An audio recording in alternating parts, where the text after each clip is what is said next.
Good morning बच्चों। क्या रकम मेमोरियल सीबीएसई स्कूल मुधोल आपको स्वागत करता है। बच्चों, पिछले कक्षा में हम दीवानों की हस्ती है ना पद्य के बारे में चर्चा करते हुए पिछले कक्षा में हम वह पद्य समाप्त किए थे। पद्य का भावार्थ हो, पद्य का अर्थ क्या है, यह सब हम चर्चा करते हुए और पद्य होने के बाद पद्य के पीछे प्रश्न थे, ठीक है।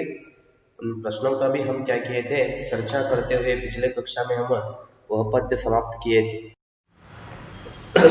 पद्य समाप्त किए थे। आज इस कक्षा में बच्चों हम आपका दूसरा किताब मतलब भारत की खोज दीवानों की हस्ती पद्य से पहले हम क्या किए थे, तो ये किताब हम अध्ययन कर रहे थे। मतलब इसमें भी हम दो अध्याय समाप्त किए थे। पहला अहमदनगर का किला और दूसरा तलाश, है ना। तो इस तरह अब इसमें तीसरा अध्याय है बच्चों, सिंधु घाटी सभ्यता। सिंधु घाटी सभ्यता तो तीसरा अध्याय है। उसमें हम आज इस कक्षा में सिंधु घाटी सभ्यता के बारे में हम चर्चा करेंगे बच्चों। देखो, सिंधु घाटी सभ्यता सिंधु नागरिकतेय संस्कृति या सिंधु नागरिकते आप पढ़ते हो हिस्ट्री में, है ना। वही तो इधर सिंधु घाटी सभ्यता। घाटी इसका अर्थ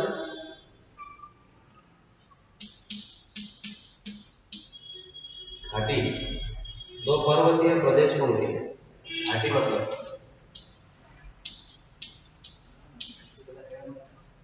दो पर्वतीय प्रदेशों के मध्य का मैदान,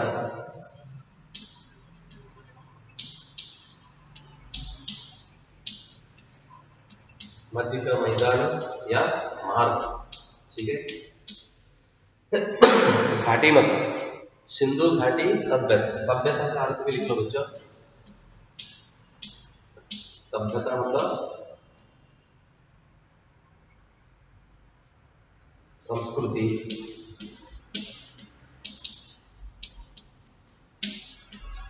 या किसी देश या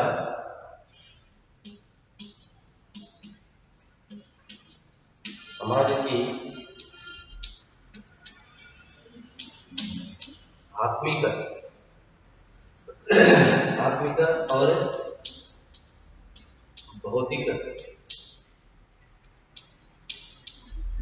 आत्मिक और भौतिक उन्नति को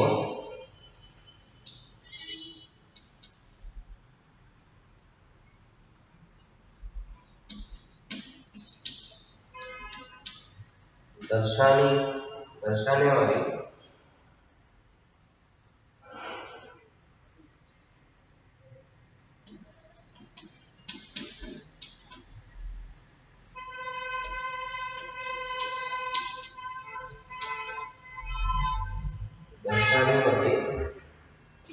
विशेषताओं का सामूहिक रूप दर्शाने वाली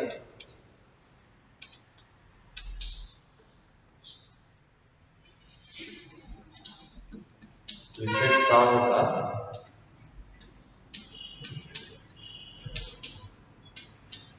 सामूहिक रूप, ठीक है। सभ्यता मतलब सांस्कृतिक, ठीक है। संस्कृति मतलब सिंधु घाटी संस्कृति, बस। मतलब और इससे भी ज्यादा आपको उसके बारे में जानकारी चाहिए तो किसी देश या समाज की आत्मिक और भौतिक उन्नति को दर्शाने वाली विशेषताओं का एक सामूहिक रूप, उसे हम क्या कहते हैं, सभ्यता, है ना। तो इधर घाटी का दो पर्वतीय प्रदेशों का मध्य का मैदान या मार्ग, दो पर्वत मतलब बड़े बड़े पहाड़ जैसे पर्वत होते हैं ना, देखे हो। हाँ, उदाहरण के लिए अब कश्मीर की घाटी, ठीक है। जम्मू कश्मीर में क्या है, बड़े बड़े तो पर्वत के भाग है, घाटी है उधर, ठीक है, पर्वतीय घाटी। तो दो पर्वतीय घाटियों का उदाहरण के लिए देखो, अब ये पर्वतीय पर्वत है, समझ में आ रहा है ना, इसके बीच का क्या ये मार्ग, रास्ता या मार्ग रहता है, उसे हम क्या कहते हैं, घाटी, समझ में आ रहा है ना। तो पर्वतीय प्रदेशों के मध्य का मार्ग या मैदान, उसे हम क्या कहते हैं, घाटी कहते हैं। तो सिंधु घाटी सभ्यता, सिंधु नागरिकते, नागरिकते या संस्कृति, समझ रहे। आइए बच्चों देखेंगे वह हमें सिंधु घाटी सभ्यता, इस अध्याय से हम क्या संदेश देना चाहते हैं नेहरू जी। भारत के अतीत की सबसे पहली तस्वीर उस सिंधु घाटी सभ्यता में मिलती है। भारत के अतीत की, अतीत मतलब बीता हुआ, क्या अब आदिकाल में समय बीता है, तो आदिकाल में कैसा था, ठीक है, तो उसका पूर्ण हमें चित्र, ठीक है, पूर्ण चित्र, अतीत की सबसे पहली तस्वीर, बीता हुआ समय की वह तस्वीर, फोटो इमेज, ठीक है, उस सिंधु घाटी सभ्यता में मिलती है, जिसके अवशेष सिंध में मोहनजोदड़ो और पश्चिमी पंजाब में हड़प्पा में मिले हैं। ये दो स्थल में क्या हुए हैं, तो बीते हुए स्थल के बारे में या बीता हुआ समय के बारे में क्या जानकारी चाहिए हमें, ये क्या है, ये दो स्थल में, कौन कौन से है वो, मोहनजोदड़ो और क्या है, पश्चिम पंजाब में हड़प्पा में मिले हैं अवशेष, ठीक है, जिनके अवशेष बीते हुए समय में, ठीक है, तो आदिकाल में, समझ में आ रहा है ना, इस भारत के बारे में, आदिकाल में यह भारत की संस्कृति, ठीक है, या सभ्यता जिस तरह था, उसके बारे में हम जानकारी चाहिए तो उसका पहला तस्वीर मतलब पहला चित्र कहाँ मिलता है, ये दो स्थलों में, कहाँ, मोहनजोदड़ो और पश्चिमी पंजाब में हड़प्पा में मिले हैं। अब नहीं तो आदिकाल में जिस तरह संस्कृति था उसके अवशेष मिल रहे हैं, अवशेष कहाँ मिलते हैं, जमीन खोदने से, समझ में रहे ना। उदाहरण के लिए अब एक 25 ठीक है 50 वर्ष से पहले क्या था, एक बार हम आपके जमीन में खोदते समय क्या होते हैं, कुछ अलग अलग वस्तु मिलते हैं, उसे अवशेष बोलते हैं, उससे हम समझ लेते हैं कि तो इससे पहले इधर क्या था, समझ में आ रहे ना। उसी तरह तो यह सिंधु घाटी के बारे में अवशेष कहाँ मिल रहे हैं, मोहनजोदड़ो, मोहनजोदारो बोलते रहते आप, और हड़प्पा में मिले हैं। इन खुदाइयों ने प्राचीन इतिहास की समझ में क्रांति ला दी है।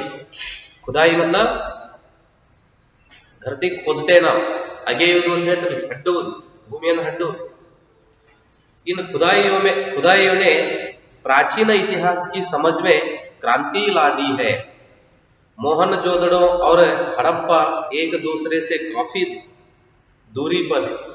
दोनों स्थल मोहनजोदड़ो और हड़प्पा, ये दोनों क्या है, स्थल, दोनों स्थलों के बीच में बहुत, ये दोनों एक से एक बहुत दूरी पर है। कौन कौन से, मोहनजोदड़ो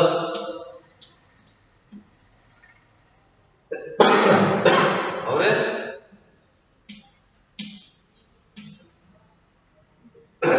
हड़प्पा, ठीक है, दोनों स्थलों के बीच में बहुत दूर है, समझ में आ रहा है ना। एक के पास एक नहीं है, दोनों के बीच में बहुत दूर है, वही कहते हैं मोहनजोदड़ो और हड़प्पा एक दूसरे से काफी दूरी पर है। दोनों स्थानों पर इन खंडहरों की खोज मात्र एक संयोग थी। देख लो, दोनों स्थलों के बीच में बहुत दूर है, समझ में रहे ना, फिर भी तो इस स्थल पर क्या अवशेष मिले थे और इस स्थल में क्या अवशेष मिले थे, दोनों रूप में एक ही समान था, समझ में आ रहे ना। देखो ना, दोनों स्थानों पर इन खंडहरों की खोज मात्र एक संयोग की। संयोग मतलब दोनों एक ही रूप के थे, ठीक है। खंडहर मतलब वही अवशेष।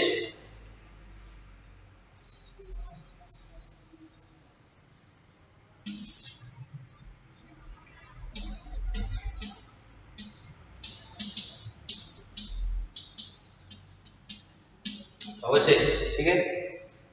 दोनों स्थल एक से एक बहुत दूर थे, लेकिन दोनों स्थल में खोदते समय जब वह क्या वे अवशेष मिले थे, वे क्या थे, दोनों एक ही समान थे, एकमात्र संयोग थी। इस बात में संदेह नहीं कि इन दोनों के बीच भी ऐसे ही बहुत से और नगर एवं अवशेष दबे पड़े होंगे। वह अवशेष देखकर हम यह समझते हैं कि, या हमें यह संदेश आता है कि इस बात में संदेह नहीं कि इन दोनों के बीच भी ऐसे ही बहुत से और नगर एवं अवशेष दबे पड़े होंगे। मतलब दबे पड़े होंगे मतलब धरती के नीचे दबाना बोलते ना, मुंचे आदो इत्तु। उदाहरण के लिए अभी एक मंदिर, एक आपका पुराना घर है, समझ में रहे ना, तो वह आप डेमोलिश करते समय क्या होते हैं, उसमें अलग अलग उसके पत्थर हो या वो मिट्टी हो, ठीक है, घर में उपयोग के कुछ चीज होते हैं, वे सभी क्या हो जाते हैं, आप धरती के अंदर उसे क्या करते हैं, आप दबा देते हैं, है ना। और एक 50 वर्ष के बाद और आप क्या घर, आपका यह क्या घर था, यह पुराना होने के बाद फिर आपके बेटे हो या पोते हो क्या करते हो, उसे निकाल कर नया घर बनाना हो तो उस समय खोदते रहते ना हो। हाँ, तो क्या होता है, उनको वो अवशेष मिलते हैं, खंडहर मिलते हैं, समझ में रहे ना। उसी तरह दबे होंगे, इसका अर्थ ಕೆಳಗಡೆ ಮುಚ್ಚಿದ ಹೌದ್ರಿ। देखो संयोग थी, इस बात में संदेह नहीं कि इन दोनों के बीच भी ऐसे ही बहुत से और नगर एवं अवशेष दबे पड़े होंगे जिन्हें प्राचीन मनुष्य ने बसाया होगा। क्या अब ये दोनों स्थलों में मतलब मोहनजोदड़ो और हड़प्पा स्थलों में क्या खोदते समय क्या वो अवशेष मिले हैं, तो इन अवशेषों को प्राचीन मनुष्य ने बसाया है। मतलब तो प्राचीन काल में क्या हुआ है, वह मनुष्य ने क्या किया है, उसे धरती के नीचे मतलब धरती के अंदर मिट्टी के नीचे बसाया होगा। यह सभ्यता विशेष रूप से उत्तर भारत में दूर दूर तक फैली थी। यह सभ्यता मतलब यह संस्कृति क्या है, यह संस्कृति देखो विशेष रूप से उत्तर भारत में दूर दूर तक फैली थी। फैलना मतलब स्प्रेड होना, मतलब वो सिंधु घाट क्या वो दोनों स्थल में क्या अवशेष मिले थे, उसी तरह की सभ्यता या संस्कृति ये क्या हुआ था, विशेषतः उत्तर भारत में दूर दूर तक फैली थी। संभव है कि भविष्य में भी इस सुदूर अतीत को उद्घाटित करने का काम हाथ में लिया जाए। भविष्य में मतलब आगे आने वाले समय में संभव है कि भविष्य में भी इस सुदूर अतीत को, सुदूर मतलब बहुत दूर,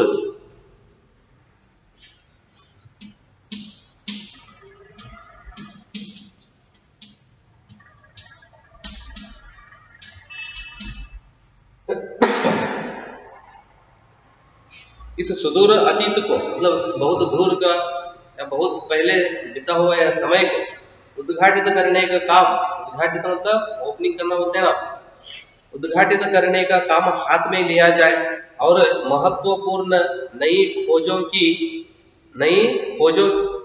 जाए।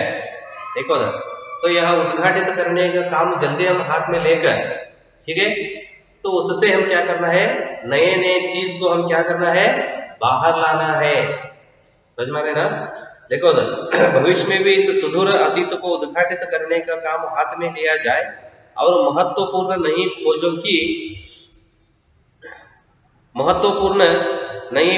की जाए, समझ में आ रहे ना।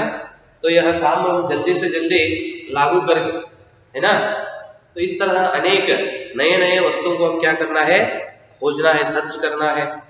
इस सभ्यता के अवशेष इतनी दूर दूर जगहों पर मिले हैं, जैसे पश्चिम के काठियावाड़ उदाहरण के लिए बोलते हैं, जिस तरह वो हड़प्पा और मोहनजोदड़ो के स्थल पर अवशेष मिले थे, तो ऐसे ही उसी तरह और कुछ स्थलों में भी अवशेष मिले थे। उदाहरण के लिए उन्होंने कहते हैं कुछ स्थलों का नाम कहते हैं, देखो तो कौन कौन से थे, क्या बोलते हैं उन्होंने, इस सभ्यता के अवशेष, मतलब सिंधु घाटी सभ्यता के बारे में अवशेष इतनी दूरी दूरी जगहों पर मिले हैं।